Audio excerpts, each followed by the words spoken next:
GIT bleeding हमें start करना है, ठीक है। इसको हम कंबाइंड वे में पढ़ेंगे, थोड़ी सी हम सर्जिकल टेक्निक्स भी इसकी देख लेंगे कि हमने GIT ब्लीड को कैसे रोकना है, ठीक है। सर्जरी पॉइंट ऑफ व्यू से भी हम इसको देखेंगे, डेविडसन के टेबल्स देख लेंगे, स्टेप अप से देख लेंगे, इसको इरफान मसूद से देख लेंगे, ठीक है। मींस मिक्सचर ऑफ बुक्स से इसको इंशाल्लाह हम देखेंगे, ठीक है, ताकि हमारी जो है ना ज़्यादा सी चीज़ें कवर हो जाएं।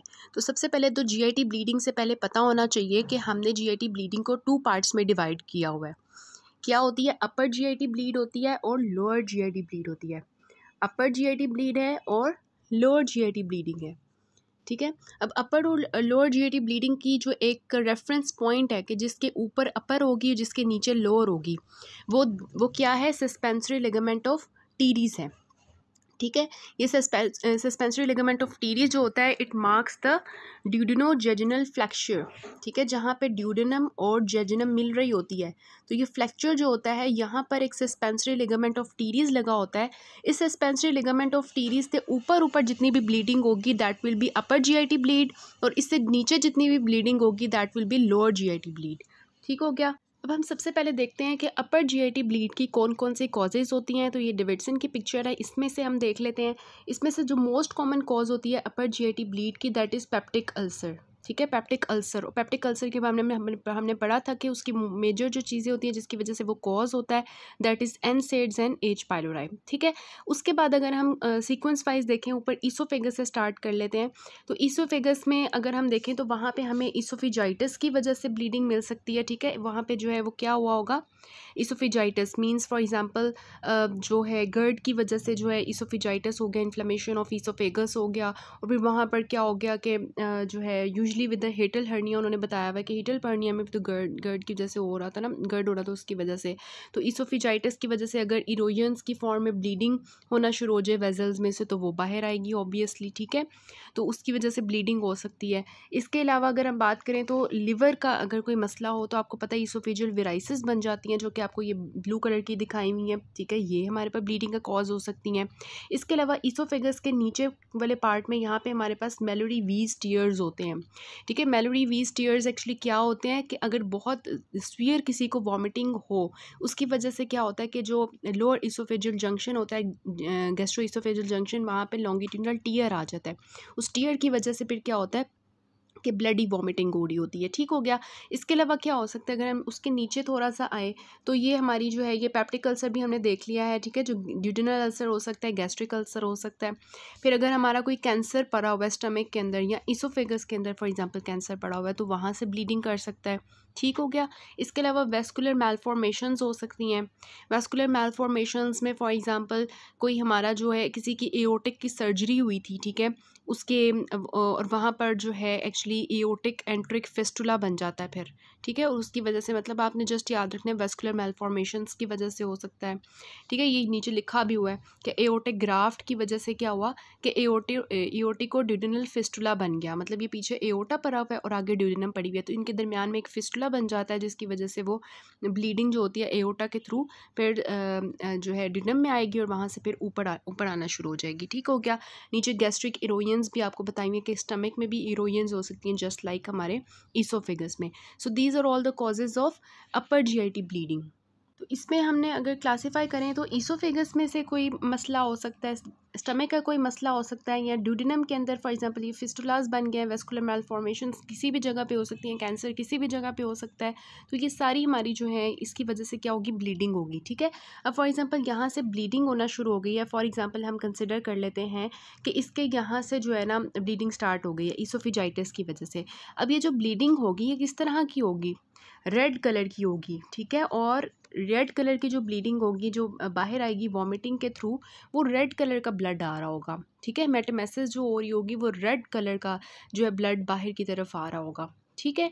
और अगर हम बात करें कि इसी ब्लड ने अगर नीचे की तरफ से आना हो, ठीक है, एनस के थ्रू बाहर आना हो, तो वो जो हमारा कलर होगा वो रेड कलर का नहीं होगा, वो किस तरह का होगा, थोड़ा सा ब्लैकिश सा हो जाएगा, क्योंकि नीचे आते आते उसके ऊपर बैक्टीरिया एंजाइम्स एक्ट करना शुरू हो जाते हैं और उसके वो जो हीमोग्लोबिन होता है उसको जो थोड़ा डिग्रेड कर देते हैं, जिसकी वजह से नीचे वाला जो ब्लड आ रहा होगा अपर GIT ब्लीड में, वो थोड़ा सा किस कलर का हो जाएगा, ब्लैकिश सा हो जाएगा, ठीक हो गया। तो ये आपका कॉन्सेप्ट होना चाहिए। इसको हम एक जगह ही डिस्कस कर लेते हैं। देखिए अपर जीआईटी ब्लीड का जो पेशेंट होगा उसकी जो वॉमिटिंग होगी वो रेड कलर की होगी, ठीक है, ब्लड इन वॉमिटिस आ रहा होगा, लेकिन उसका जो स्टूल्स होंगे वो ब्लैक कलर के हो जाएंगे, ठीक है, डाइजेस्टेड ब्लड की वजह से ब्लैक स्टूल्स आएंगे।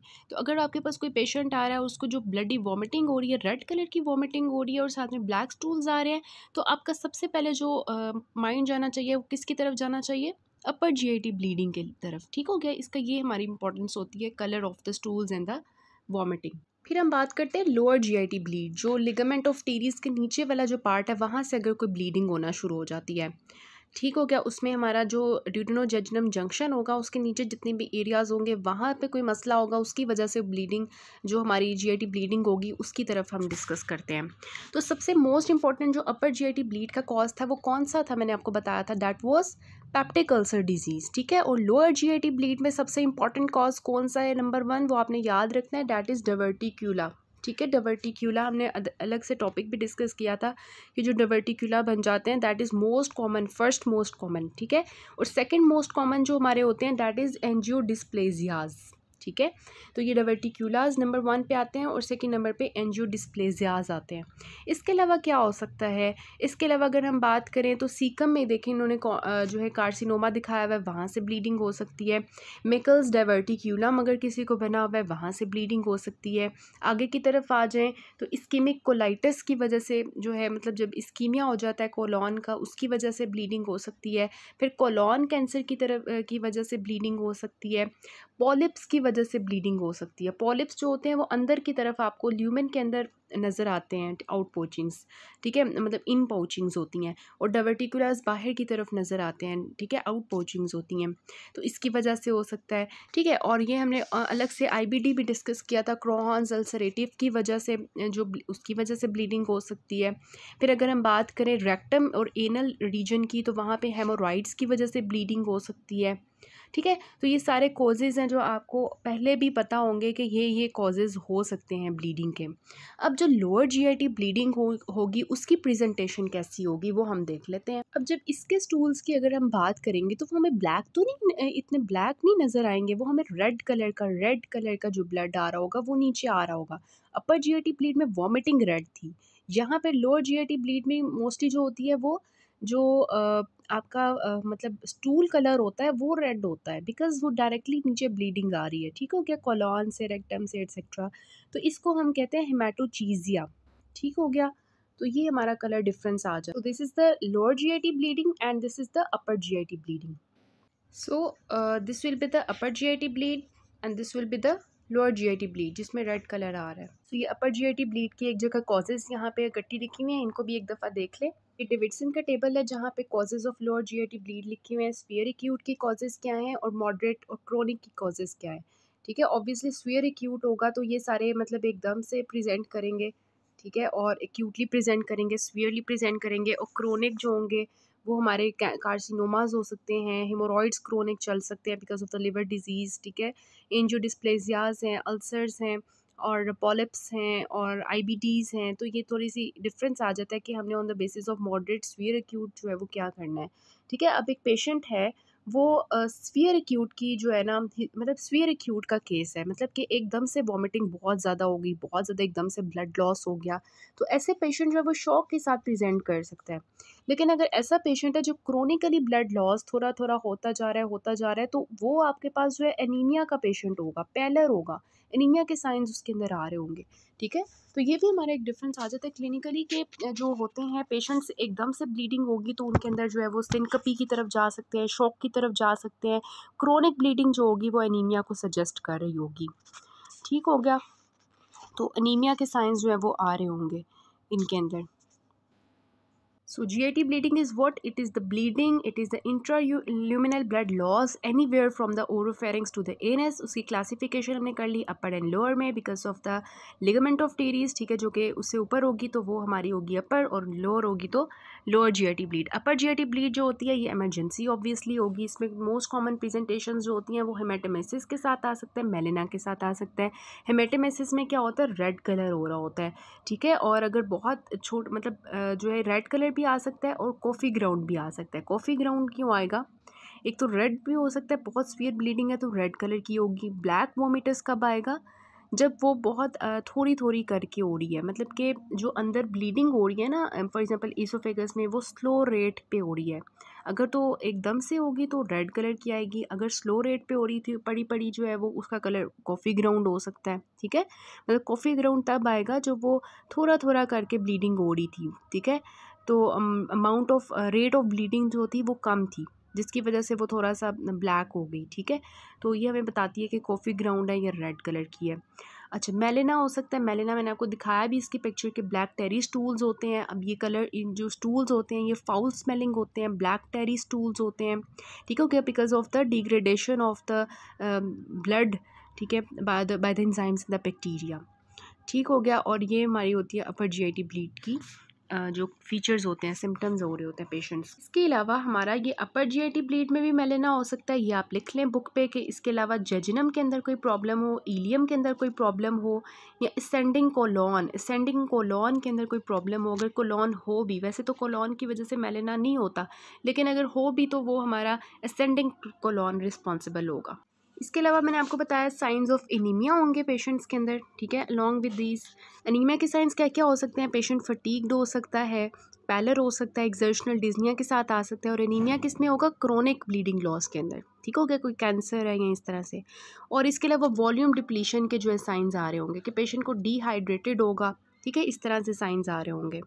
और साथ में अगर हम पेशेंट का बीपी चेक करेंगे तो वो क्या हुआ होगा? ज़्यादा हुआ होगा या कम हुआ होगा बीपी? ठीक है, बीपी जो है वो कम हो जाएगा तकरीबन। ये मतलब कम हो गया होता है, काफ़ी कम हो गया होता है बीपी इसका, 100 से कम होता है सिस्टोलिक ब्लड प्रेशर। और पल्स जो होती है वो हमारी ज़्यादा होगी या कम होगी? पल्स ज़्यादा हो जाएगी। ठीक है, 100 से ज़्यादा हो जाएगी। मेजर ब्लीडिंग के अंदर बीपी जो होता है वो 100 से कम हो जाता है, और पल्स जो होती है वो 100 से ज़्यादा हो जाती है मेजर लॉस ऑफ ब्लड में। ठीक है, तो बीपी हमेशा कम हो रहा होगा और पल्स जो होगी वो ज़्यादा हो रही होगी। वो हमें सजेस्ट करेगी कोई कोई वॉल्यूम डिप्लीशन हुई हुई है बॉडी में। कोसेस हमने डिस्कस कर ली हैं in the form of figure. और peptic ulcer disease most common, ये आपने याद रखना है। फिर बाकी ये सारे कॉजेज़ हमने डिस्कस कर लिए हैं, यहाँ पे लिखे हुए हैं। ठीक है, अब देखिए हम ये जो कॉजेज़ हैं इनकी बेस पे अगर हम बात करें तो इन सबको हम कैसे ट्रीट कर सकते हैं। ट्रीटमेंट अभी हम डिस्कस करते हैं किस तरह से मैनेजमेंट करते हैं इसकी। पेप्टिक अल्सर डिजीज़, गैस्ट्रिक इरोयंस, ईसोफिजाइटिस, इन सबको जो है वो हम पीपीआईज़ के साथ, वही जो हमने पीछे ट्रीटमेंट देखा था वो करेंगे ऑब्वियसली। ठीक है, अगर पेशेंट आ रहा है ईसोफेजियल विराइसिस के साथ या मैलरी वीज टीयर के साथ आ रहा है, तो इन सबको हम जो है वो किस तरह से ट्रीट करेंगे। फॉर एग्जांपल हम ब्लीडिंग कोई भी पॉइंट है उसके अंदर हम जैसे वो एपिस्टेक्सिस में करते होते थे उसको कॉटरी कर देते थे, वहाँ पे जो ब्लड ब्लीडिंग वेजल थी उसको हम लाइगेट कर देते थे, बेंडिंग कर देते थे, तो यहाँ पे वही चीज़ें यूज़ होंगी। ठीक है, उसके अलावा हमारी आ जाती हैं कोई वैस्कुलर मेलफॉर्मेशंस, मतलब पेशेंट आपके पास जो प्रेजेंटेशन लेके आ रहा है, अब आपको नहीं पता कॉज क्या है, लेकिन आपने कॉज को ढूंढ के फिर उसको ट्रीट करना है। अगर पेप्टिक अल्सर डिजीज़ आपको कॉज मिलती है जो मोस्ट कॉमन होती है, पीपीआईज देंगे उसकी वो मैनेजमेंट के बाद। ठीक है, और अगर एच पैलोराई की वजह से हो रहा है तो उसको इरेडिकेट करेंगे, मतलब इस तरह से। ठीक हो गया, तो ये हो गई हमारी upper GIT bleed. Lower GIT bleed जो है उसमें मैंने आपको बताया कि जो पेशेंट होगा वो हमारा पास कर रहा होगा क्या, ये हेमाटोकेजिया इसमें मोस्ट इंपॉर्टेंट साइन होता है। ठीक है, इसमें क्या हो रहा होता है कि ब्लडी स्टूल्स होते हैं जो कि आ रहे होते हैं, जो मैंने आपको दिखाए भी हैं। और ये कभी कभार हेमाटोकेजिया जो होता है ये हमारा अपर जीआईटी ब्लीड अगर रैपिड हो रही हो ना तो उसमें हमारा ये ब्राइट रेड ब्लड स्टूल्स में आ सकता है। ठीक है, और इसके अलावा हेमाटोकेजिया की जो मोस्ट कॉमन कॉज होती है, मतलब कि ज़्यादातर इन्वॉल्वमेंट जो है वो किसकी होगी? लेफ़्ट कोलॉन की, क्योंकि वो डायरेक्टली नीचे आ रहा है ना, लेफ़्ट कोलॉन और रेक्टम। ठीक है, इनमें मोस्टली हमारी जो है ना रेड कलर की ब्लीडिंग जो है वो आ रही होती है पर रेक्टम। ठीक हो गया, उसके बाद इसके कॉजेज़ हमने देख लिया कि मोस्ट कॉमन डायवर्टिकुलर डिजीज़ है। ठीक है, स्फीयर एक्यूट में टेबल भी मैंने आपको दिखाया था। और सेकंड मोस्ट कॉमन एंजियोडिस्प्लेसिया, वो टेबल ही अगर आप कर लें तो आपको हो जाएगा फिगर की फॉर्म में भी। मैकल्स डायवर्टिकुलम बाउल इस्कीमिया हो गया। क्रोनिक जो होगा उसमें कोई फीचर्स हैं, हेमोराइड्स हैं, कार्सिनोमास की हिस्ट्री हो सकती है, मतलब वो हो सकते हैं। और इसके अलावा क्रोनिक में पॉलिप्स भी हो सकते हैं। ठीक है, ओकल्ट ब्लीडिंग मैंने आपको बताया था कि जो होती है ऐसी ब्लीडिंग होती है जो आपको नेकेड आई से नहीं नज़र आ रही होती। वैसे तो हमने जो फिगर्स देखी उसमें नेकेड आई में आपको सारा कुछ नज़र आ रहा था ब्लीडिंग, ठीक है, रेड कलर की। लेकिन जो ओकल्ट ब्लीडिंग होती है वो आपको नेकेड आई पे नज़र नहीं आ रही होती है, और उसकी जो कॉज होती है वो mostly sickle carcinoma most common होता है, तो ये भी आपने याद रखना है। और ओकल्ट ब्लीडिंग जो होती है वो किसी भी जगह से हो सकती है, ब्लीडिंग किसी भी जीआईटी ब्लीडिंग की कोई भी कॉज हो सकती है, ओरल कैविटी से लेकर नीचे तक, लेकिन मोस्ट कॉमन क्या है, सीकल कार्सिनोमा हो गया। ठीक हो गया। उसके बाद आ जाता है हमारा, अच्छा इसके कॉजेज़ टेबल की फॉर्म में हमने देख लिए थे। अब हमने ना इसकी मैनेजमेंट डिस्कस करनी है, तो हम उसको नेक्स्ट पार्ट से करते हैं।